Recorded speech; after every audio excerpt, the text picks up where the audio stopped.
Hey, what is up, mortals? Welcome to part 7 season 1 of What If Deku Was Trained by Aizawa. I just wanted to greet you guys by just saying, sit back and relax, you're in for a treat. So, we begin. Got you. Ajiro's eyes widened, a bright yellow light taking up most of his peripheral view. Crap. Kaminari touched Ajiri and suddenly his body erupted in a stream of electricity coating him. Shortly after the electricity faded and Ajiro fell to the ground unconscious. Ajiro has been captured. All Might's voice sounded through the speakers informing Ida of Ajiro's defeat. We did it, Kaminari said, pumping his fists into the air. Izuku just smiled while restraining Ajiro with the handcuffs. That we did. Now we should go find Ida together. Kaminari nodded and the duo walked up the stairs beginning to search the building for Ida and the bomb. So that's where Kaminari was. I never saw that coming. Izuku and Kaminari, despite having done something that seemed so incredibly simple, managed to surprise and impress their classmates. That damn Deku didn't even do anything.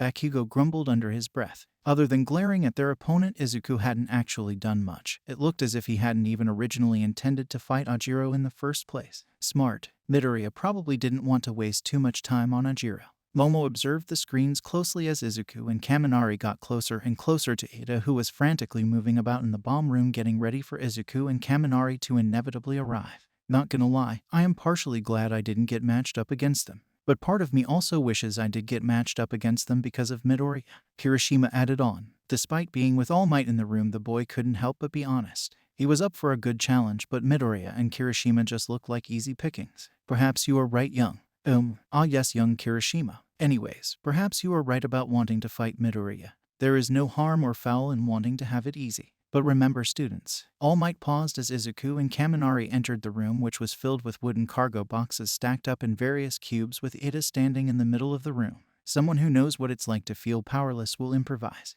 All Might paused again as Ida began a speech of sorts. Haha, heroes. I see you have found the bomb room. As you can see, I have stacked these cargo boxes up in cubes. One of these cubes has the bomb in it. And you pesky heroes will have to get through me to start searching for it. Ada's engine started up and he began to dash towards Izuku and Kaminari, who split up while All Might continued. No matter what, they will grasp onto the power they have gained. They will grip onto it tightly. All Might paused again as Ida targeted Midoriya and jumped into the air, swinging his leg in an arch through the air, aiming for the back of Izuku's head with his engines boosting him. I've got you, hero, Ida exclaimed as his leg was about to collide with Izuku's head. And they will embrace it. And once they have embraced it, they will rise and display the fruits of their labor. All Might paused once again as time seemed to slow down for everyone in the room. Despite how vague it was, the whole class saw something on Izuku's face. They couldn't make out what it was, but his green orbs were following Ida almost perfectly. Are you sure about that? The words reached Ida, and the rest of class 1 just as Izuku lowered his head in time to dodge Ida's attack, wrapping his capture gear around the leg Ida had just used to kick him with. The greenette tugged on the capture gear, planting his feet in the ground while Ida's leg landed on the ground. Now, Izuku yelled out and Kaminari quickly lunged toward Ida and released a wave of electricity. However, Ida had seen this coming in the first place. Nice try, heroes, but that won't work on me. Ida did a 360-degree spin with his engines still active, pulling Midoriya towards him and in the way of the electricity, effectively using him as a human shield.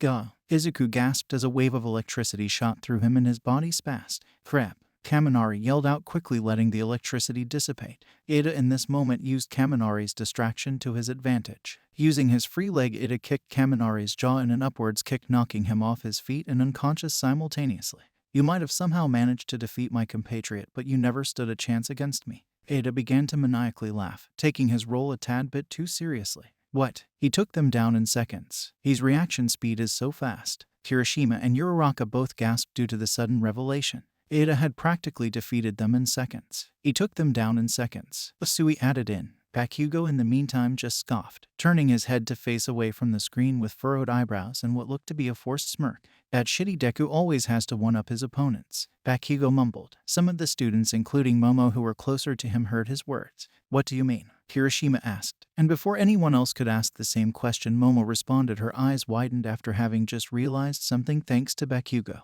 Watch closely. Momo's abrupt words caught the class off guard and they all went silent, each and every one of them taking a closer look at the screen. Midoriya's. Usui's words fell short as the whole class realized what had happened. That hurt a bit more than I had expected. Izuku forced the words out as he slowly rose to his feet, catching Ida off guard. You still choose to fight, hero? Ida exclaimed. A short silence befell the room when he saw Izuku's face. Ordinarily, that electric shock would have knocked a human out. Izuku said softly. His bottom lip was bleeding and the dark circles under his eyes had disappeared. But, I'm awake now and all I have to say to you now is checkmate. Izuku smiled and tugged on his capture gear. Intermission. Honey, this video was sponsored by Honey. Honey is a free browser add-on available on Google, Opera, Firefox, Safari. If it's a browser, it has Honey. Honey automatically saves you money when you check out on sites like Amazon, Papa John's, and Kohl's. Wherever you shop, it's a good chance that Honey can save you money. All you have to do when you're checking out at these big sites is click that little orange button,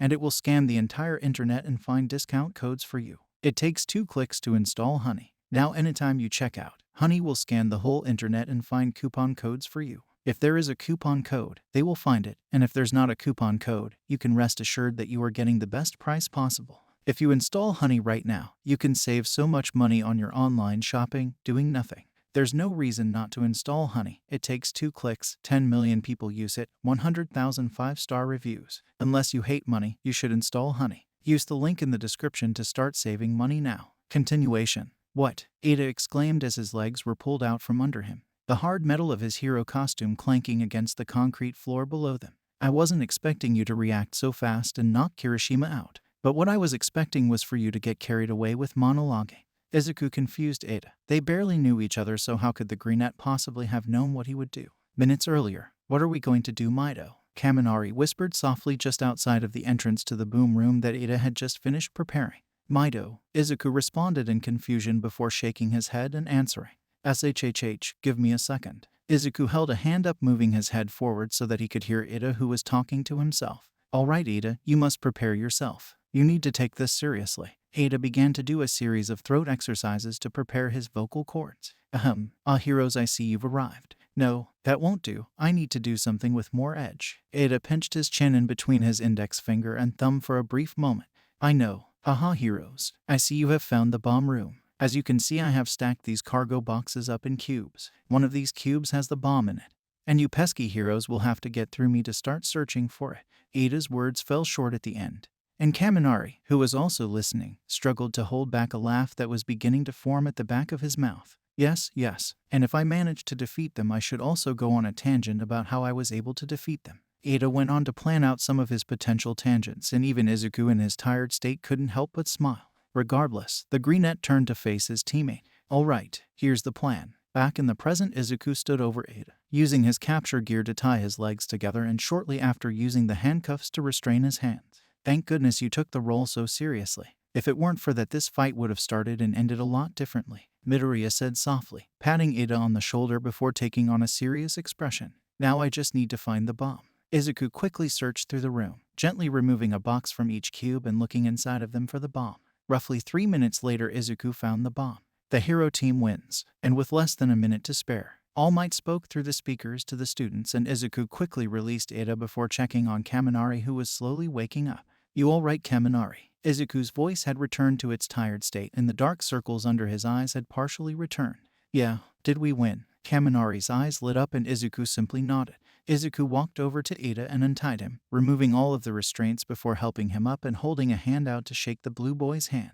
We've both got lots of room to improve. I need to work on putting myself more in the front line and using my body more while minimizing damage, and you frankly, well, I didn't fight you long enough to call out anything, but let's both get better and fight each other again. Ada took his helmet off and smiled, reaching out to and shaking Izuku's hand. You did well, Midoriya, but I'd like to know how you knew that I would monologue. Oh, I have my reasons. Izuku smiled, letting go of Ada's hand after a few seconds, opting not to inform the blue-haired boy of one of his cards. Certainly you could tell them to me, right? Ada asked, but Izuku just shook his head and exited the room, and soon after he exited the building, leaving Ajiro to Ada and Kaminari to set free on their way out. I need some sleep, Izuku said to himself softly when he entered the examination room where the rest of his classmates greeted him. Whoa, I can't believe you managed to turn that around, Midoriya. That was super manly. Yeah, Deku, that was amazing. All the students chimed in, and by the end of it, Izuku was left blushing and with a tad bit of a confidence boost. All right, students, that's enough with the comments. Can any of you tell me who the MVP was? All Might spoke once the students had finally quietened down. A small silence entered the room for a moment until Momo raised her hand. Yes, young lady. All Might responded, prompting Momo to speak. I believe the MVP should be Izuku, Midoriya. Some of the students nodded and others who were in support of Ida shook their heads in disapproval. And why is that? All Might asked, prompting the girl to back up her words. Some might think that he should be the MVP because he was on the winning team. However, I believe that Midoriya should be the MVP because he formulated plans and stuck to them, allowing for Tima to execute them properly. All Might nodded, but that wasn't everything there was to it. And is there anything else you would like to call out? Midoriya might have been the leading factor, but I also believe that Ada should be the MVP. Ada is because he took the test seriously. He gave it his all and stuck to his role, preparing the room and hiding the bomb to the best of his ability while also setting it up in a way that would allow for him to fight, even if there wasn't that much conflict due to Midoriya's planning. So then who should be the MVP then? After all, young lady, there can only be one. Momo's words had the whole class thinking. In conclusion, I believe it should be Izuku Midoriya. Although he only restrained his opponents and put his teammate at a huge risk, he calculated the situation and acknowledged his limits. Using that to his advantage, Izuku Midoriya led Tima to victory. All Might nodded. There was nothing left for him to add. He had some advice to give to young Midoriya, but for now he had to focus on the assessment. After that, the next few fights went on smoothly. The boy with red and white hair freezed over the building and won within the first few minutes. Bakugo simply overpowered his opponents and won with relative ease, with the rest of the battles having no eventful moment. Thank you all for sticking around, and I hope that you enjoyed. Before you leave, we would just like to let you know that We the Celestials has many other channels for your entertainment and viewing purposes. All the information you'll need is right below here in the description, so feel free to check out all the other incredible projects our team creates. Secondly, on behalf of We the Celestials, I'd like to thank everyone involved in the production of today's awesome content. Their details will be in the description below. That's all for today's video, so goodbye and have a divine day.